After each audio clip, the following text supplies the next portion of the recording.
keepers of the message. It can seem insignificant to external appearances, but sometimes small little acts of preservation can have a major generational impact.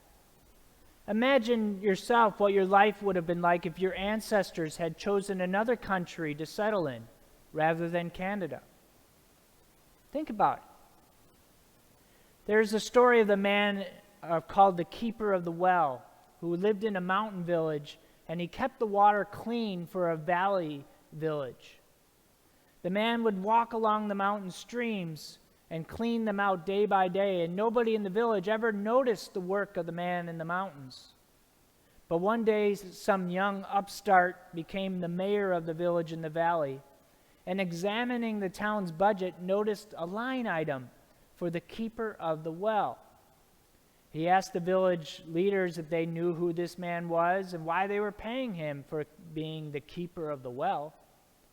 Met by silence and kind of perplexity by the village council, the new mayor, he decided to terminate the position of the keeper of the well as unnecessary for the future.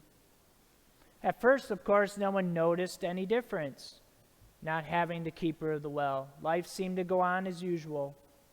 Then suddenly, people started noticing the water in the village was not the same it once was. And soon people in the village started getting sick from contaminated water. The village was perplexed by the deterioration of the clean water supply until they remembered what had changed was their firing of the keeper of the well. Humbled, the young upstart mayor went to the man in the mountain village and asked him to once again be keeper of the well.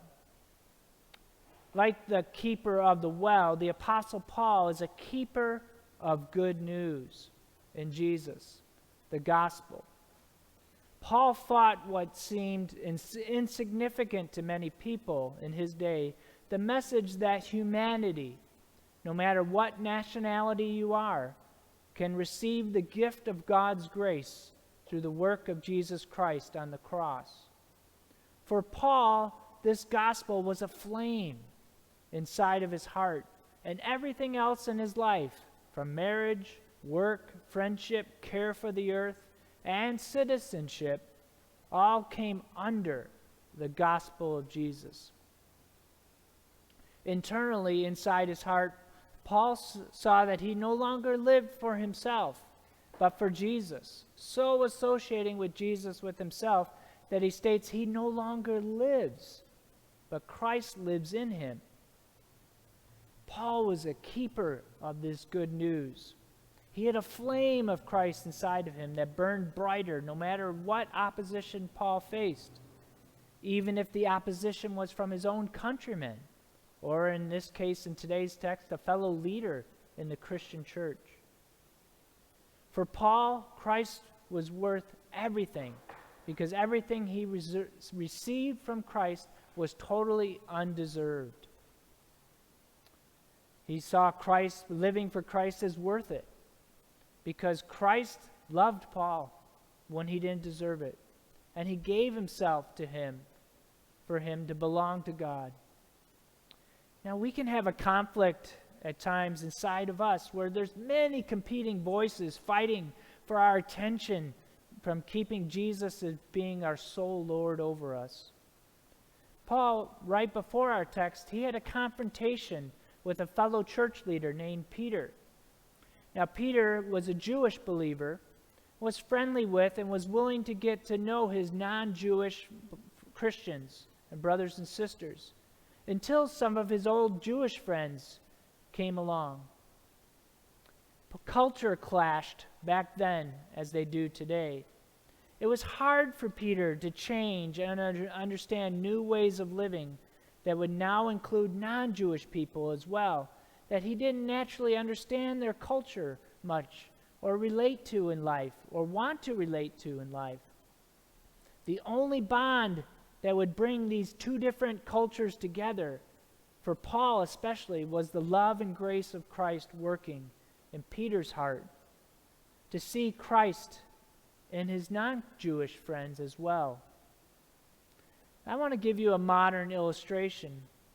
I have a good friend that we had share from Singapore, and he had a fellow meeting with fellow church leaders this past week, and it was posted on Facebook. What was interesting about this meeting was that everyone was wearing a mask.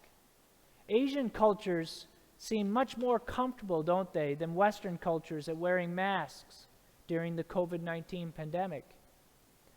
Jay Van Bavel, an associate professor of psychology at New York University, said North American societies often value individualism over collectivism, which means Canadians and Americans, what do? We greatly value our individual freedoms.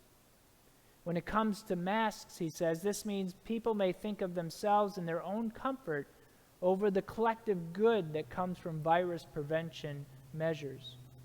Asian cultures, he says, tend to be the opposite of us, where they focus on what is the collective good first and my own individual freedom second. So we see, even today, the subtle cultural differences are still on display and can still divide us and separate us. Gospel living, good news living, transcends our cultural differences to see Christ's big picture of how grace is something every one of us needs from Christ, and we need to give it to each other. Our text today, Paul is addressing Peter's choosing culture and his own customs of following and hanging out with Jews over God's grace. And Paul reminds us all that grace from Christ brings us beyond those cultural limitations. Paul stresses to Peter to remember that keeping all the rules of the law is not why any of the Jewish people have been saved. It is faith in Christ, he says, and being justified by faith in Christ that saves us. Justified by faith, that's a weird phrase. J.I. Packer summarizes what justify means by saying, to justify in the Bible means to declare of a person on trial that they are not liable to any penalty, but are entitled to all the privileges due to those who have kept the law. Justifying is an act of a judge pronouncing the opposite sentence to condemnation, that of acquittal and legal immunity. Paul will even say at one point, there's no condemnation for those who are in Christ Jesus.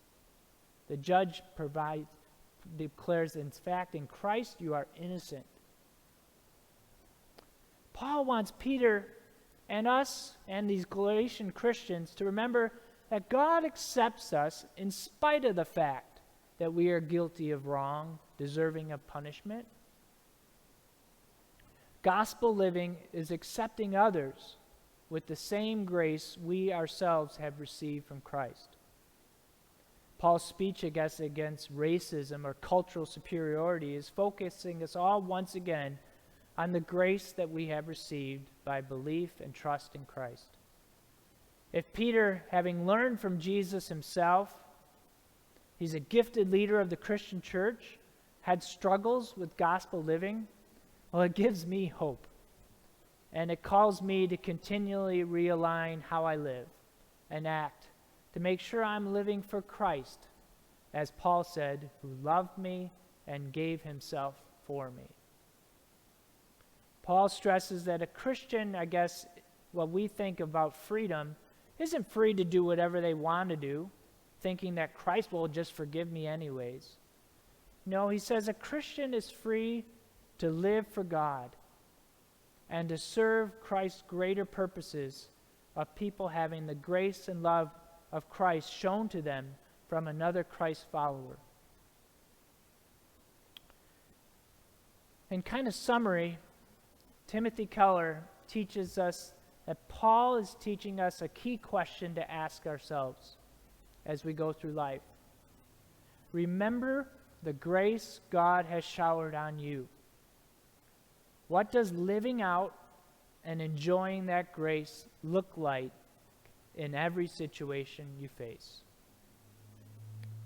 Our identity as Christians is in Christ's grace for us.